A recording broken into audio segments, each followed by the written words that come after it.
아담이 범죄해서 에덴 동산에서 쫓겨나고 두 아들을 낳았지만 첫째 가인이 둘째 아벨을 죽이는 죄를 범하였습니다. 이것을 가인 개인의 범죄로만 본다면 개인의 살인 이렇게 보겠지만 인간의 범죄는 그 가정에 아픔을 가져다 주기도 하였습니다. 그러니까 가인이 동생 아벨을 죽인 것은 가인이 단지 개인적으로 살인의 죄를 범하고 아벨을 죽인 그런 개인의 문제 이상으로 부모인 아담과 하와에게도 큰 아픔을 주는 사건이었다는 것입니다.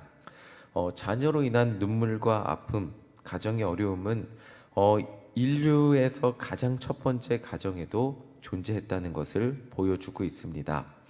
아담의 첫째 아들은 둘째 아들을 죽임으로써 그 가정에 큰 아픔을 주었습니다. 그리고 그 부모를 떠나 자신만의 계보를 이으며 살았습니다. 그러나 하나님이 인간에게 주신 생육하고 번성하는 복은 그 가정에 새로운 회복을 주는 복이 되었습니다.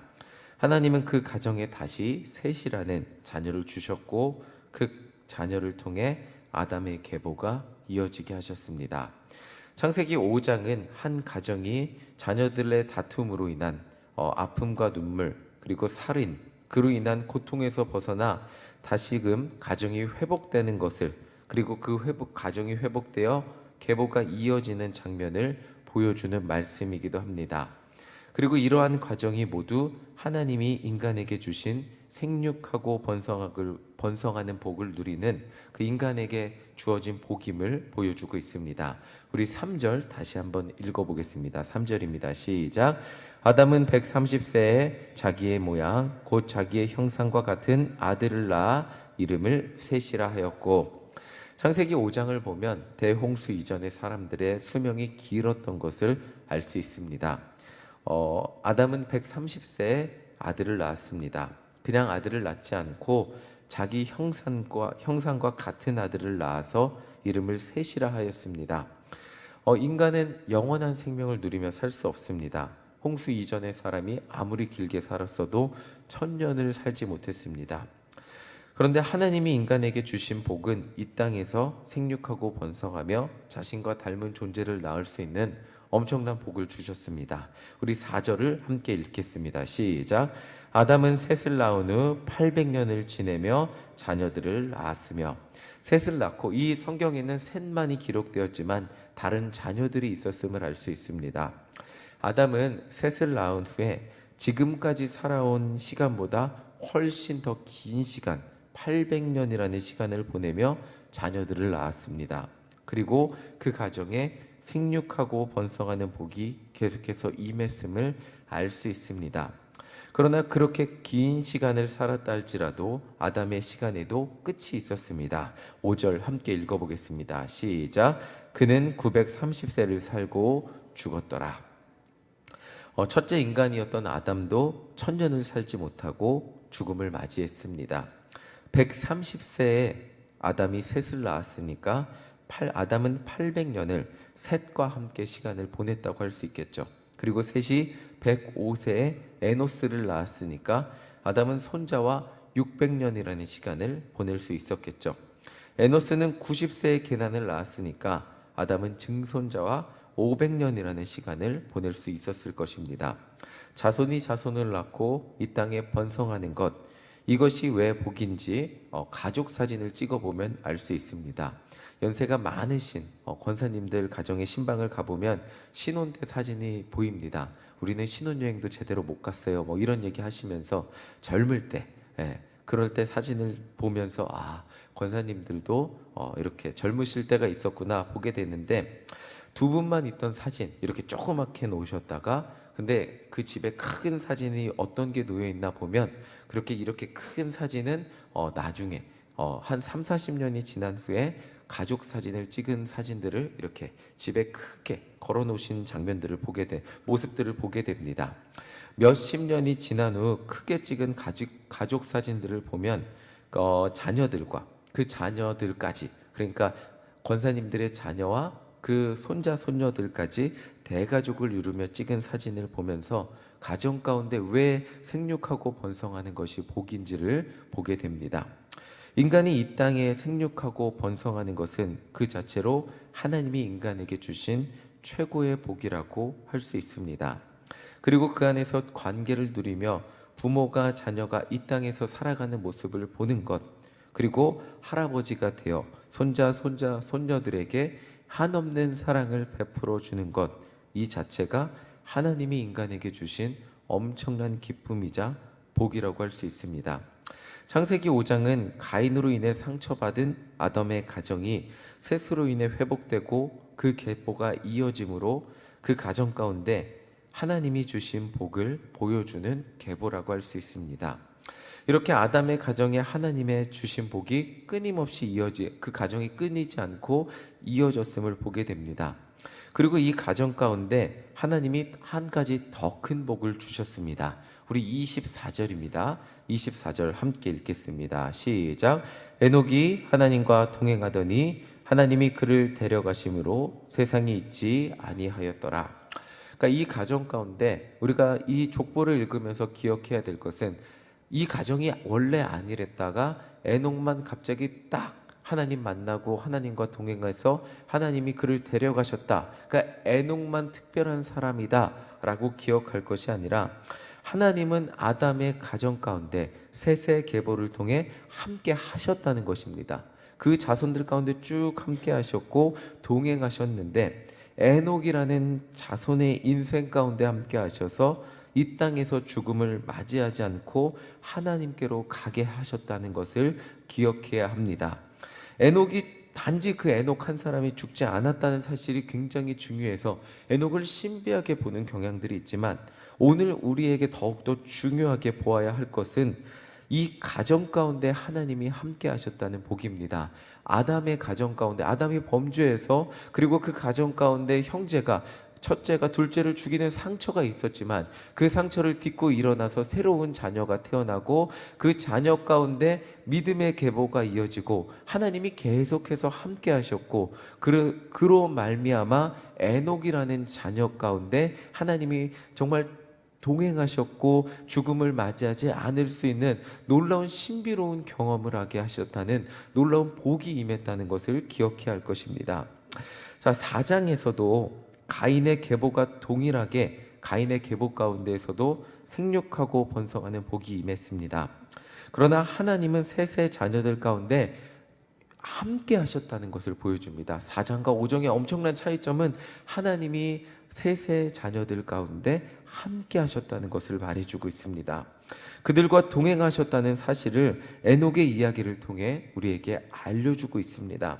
4장의 가인의 계보를 보면 성을 쌓고 가축을 치고 퉁소를 불고 기구를 만드는 업적이 나옵니다. 이 모든 것들은 가인의 가정 가운데 나오게 되었습니다. 하나님 없이 혼자 자신만의 힘으로 세상을 살아가기 위한 도구라는 것을 보여주게 됩니다. 성경에서의 성은 뭔가 자신만의 성을 만들어 하나님 없이 자신을 보호하기 위한 상징과도 같습니다. 그런데 셋의 자녀들 가운데는 어떤 업적도 나오지 않죠. 단지 에녹을 통해 이 가정이 하나님과 동행하는 가정이었다는 것을 보여주고 있습니다. 이 사람들이 농사를 짓지 않았다. 하나님이 다 먹을 것을 아무것도 안 해도 먹을 것을 입혀주고 먹여 살려주었다 라고 표현할 수는 없겠지만 이 셋의 계보를 통해 이들이 가장 자랑하고 이들에게 충분하다고 가장 먼저 표현할 수 있는 것은 하나님이 이 가정 가운데 함께 하시는 것이 드러나는 것으로 충분했다는 것을 이 5장의 계보를 통해 알 수 있습니다. 4장에서는 살기 위해서 정말 많은 것들이 필요했음을 보여줍니다. 그런데 이 5장에서 하나님이 함께 하시는 아담의 계보, 구원의 계보를 통해 이 가정에 가장 필요한 것, 이 가정에 드러나야 할 것은 다른 어떤 업적, 다른 어떤 먹고 살아야 될 능력, 그들이 어떤 인생을 책임지기 위해서 드러나야 될 어떤 업적이 없다 할지라도 하나님이 그들 가운데 함께 한다면 그들이 사는 것에 충분하다는 것을 보여주고 있습니다. 하나님이 함께 하시면 스스로 성을 쌓아 보호하지 않아도 여러 가지 다른 업적이 드러나지 않아도 그 삶 가운데 함께 하시는 여호와 하나님으로 인하여 살아갈 수 있음을 하나님이 주신 기나긴 수명을 누리며 살아갈 수 있음을 말해주고 있습니다.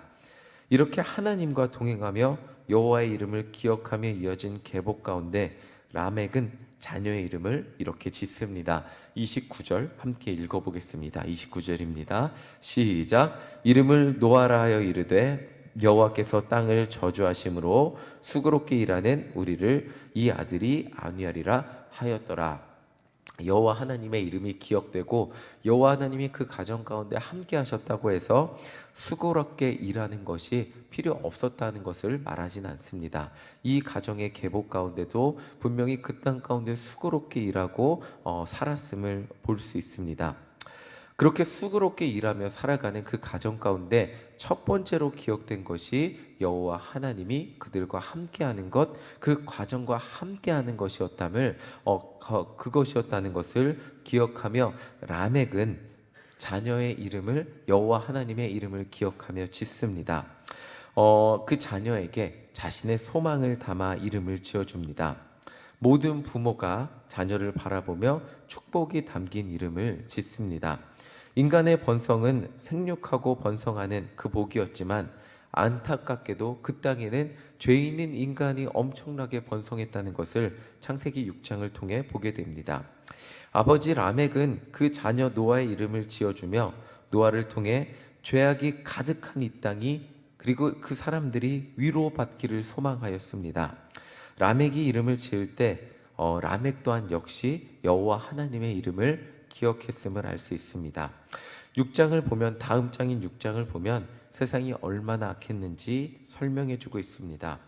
하나님은 정말 감사한 것이 무엇이냐면 하나님은 이렇게 죄가 가득한 세상 가운데서도 여호와 하나님의 이름을 기억하는 사람들이 계보가 이어지게 하셨습니다.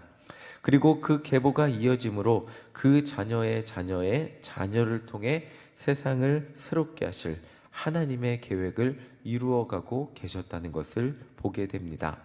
오늘 세상을 살아가는 우리의 가정 가운데 가장 중요한 것이 있다면 무엇을 중요하게 여기며 살아가시겠습니까? 우리의 자녀들 가운데 무엇을 가르치고 우리가 자녀를 자랑한다면 무엇을 자랑하며 살 수 있겠습니까? 그 어떤 업적보다 여호와의 이름을 기억하는 가정 되시기를 간절히 소망합니다. 여호와의 이름을 기억하는 가정이 될 때 다른 업적들은 먹고 사는 문제들은 따라오게 되는 것을 보게 됩니다. 다른 어떤 것들이 드러나지 않아도 여호와의 이름을 기억한다면 우리의 자손들 가운데 하나님이 함께 하실 것이고 그 자녀의 자녀들을 통해 하나님이 일하실 것이기 때문입니다. 에녹과도 같은 자손이 나오기도 할 것이고요. 또 노아와도 같은 자손이 나오기도 할 것입니다. 우리의 자손을 위해 자녀를 위해 어떻게 기도하고 계십니까? 라멕은 자식의 자녀를 보며 이 땅이 위로받기를 소망한다고 기도하며 그 이름을 지었습니다. 우리의 자녀에게 어떤 복을 소망하며 기도하고 계십니까? 큰 사람이 되라. 단지 세상에서 성공하는 사람이 되라. 세상에서 수많은 부와 명예를 가진 사람이 되라 라고 축복하며 기도할 수 있습니다. 그런데 우리에게 한 가지 더 은혜가 있다면 하나님이 함께하여 그 부를 어떻게 사용하는 사람이 되어라. 그 복을 어떻게 사용하는 사람이 되어라. 하나님이 주신 복을 세상을 위로하는 데 사용하는 사람이 되어라. 하나님이 주신 재물을 세상을 축복하고 수많은 어려운 사람들을 돕고 선교하고 정말 세상에 수많은 눈물을 흘린 사람들의 눈물을 닦아주는 사람이 되어라 라고 말하는 그런 믿음의 부모님들이 되시기를 간절히 소망합니다. 믿음의 계보가 이어지는 그 가정 가운데 아버지 라멕은 노아를 바라보며 그 바람을 가지고 축복을 하며 이름을 지어주었음을 기억하게 됩니다. 여호와의 이름이 이어지는 것, 여호와의 이름이 기억되는 것, 정말 이 악한 세상 가운데 우리 가정의 희망이 있다면 바로 이것일 것입니다. 먼저 우리가 부모된 우리가 여호와의 이름을 기억하며 기도하는 우리 모두가 되시기를 간절히 소망합니다.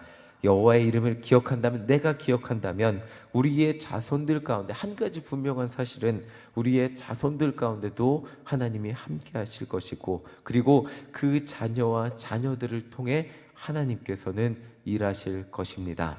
오늘 우리의 기도를 통해 믿음의 계보가 이어지고 우리의 기도를 통해 우리 가정에 예수님이 중심이 되어 여호와의 이름을 기억하며 구원의 계보가 이어지는, 하나님께서 우리의 자녀들 가운데 하나님의 놀라운 일들을 이루며 나타내시는 그런 가정 되시기를 간절히 소망합니다. 아멘. 우리 함께 찬양하겠습니다. 433장 함께 찬송하시겠습니다.